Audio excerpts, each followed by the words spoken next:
Good morning, morning, morning, morning, morning, morning, morning, morning, morning, morning, morning, morning, morning, morning. Good morning, guys. Today is Wednesday, guys. February 21. Meron ako napansin doon na price sa taas, guys. Pero sad to say na yung ating albino red tail, guys, yung female niya, pangalawa na to, namatay din. Hindi ko alam kung ano nangyari dito, kahit nawasak yung ano niya, tiyan. O natagalan lang talaga siguro siya dito sa aquarium niya. So ibig sabihin kahapon pa to namatay siguro, guys. Kasi tinignan ko to nung umaga na nagpakain ako, parang buhay pa siya nung hapon siguro, hindi ko na siya napansin. Yung natira sa atin dyan yung ating male yun, no? Pero pansamantala ko nilagyan ng tatlong female na jobi na gapi dyan, guys. Since ang balak ko dito lalagyan ko ng albino koi na mga female, pero pansamantala nilagay ko muna yung tatlong babae dyan na gapi. Ayun, guys, so jobi pa para may kasama lang siya. Pero papalitan natin ng albino ko yan, guys, kasi ang red tail niyan magandang lahi yan. Maganda kasi ang male natin dyan yan, oh. Nilagyan ko lang siya dyan para hindi siya malungkot ng tatlong gapi. Ipapulot ko yung tatlong gapi dyan na female once na lumaki ng aking mga albino doon, kasi maliliit pa sila, guys. Ito kasi, guys, ang albino koi ko na mga young adult, ano pa lang ibig sabihin, mga junior pa lang, junior size pa lang.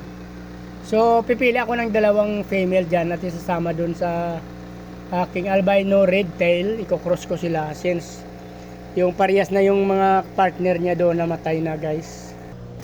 Sa unang video ko kasi doon pinakita ko yung aking albino red tail na female namatay. Ngayon, guys, yung pangalawang female namatay na ulit din. So matagal na siguro ito namatay, mga 1 day na, oh. Nawasak na yung tiyan niya, buntis na sana rin ulit yan, guys. Ano, hindi ko alam kung ano naman ang dahilan, guys, kasi nung isang araw parang malakas pa naman siya.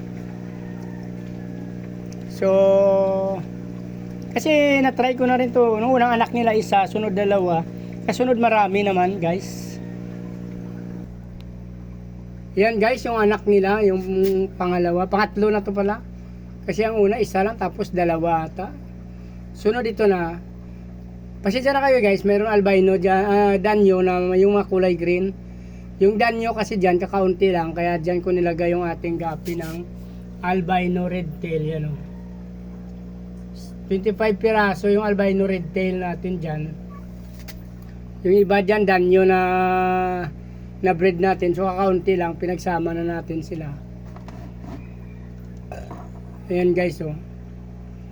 So ipipreserve na lang natin to since namatay na yung dalawang parent na female. So makukuha tayo ng future breeder dito, kaso maliliit pa sila talaga, guys. Sa pinaplan ko na i-crossbreed ko muna to sa albino.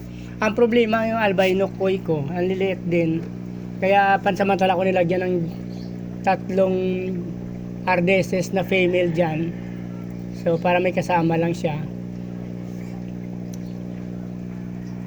Pupull out din natin yung tatlong gapi dyan na female pag lumaki ng aking albino koi na female. Kukuha ako doon ng tatlo or dalawa para i-partner dito. So, guys, bago lahat kasi dyan, nakita ako dito, ayun, oh, may dalawang may dalawang gapi. So hindi ko ngayon alam kung yung nilagay ko na mga jubi na gapi yun ng anak, kasi may dalawang fry ako na kinuha dyan dito, guys. Yun, oh. Yun, mukha naman hindi sila albino red tail, eh.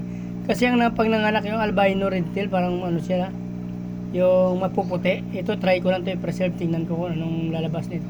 Dito ko kinuha kasi, guys, eh. Nung una hindi ko pa nakita, nailagay ko na yung tatlong gapi, kaya hindi ko alam kung ang gapi nag-drop. Pero since jubi pa lang naman yung female na gapi nilagay ko dyan, imposible naman na mag-drop sila, yan, oh.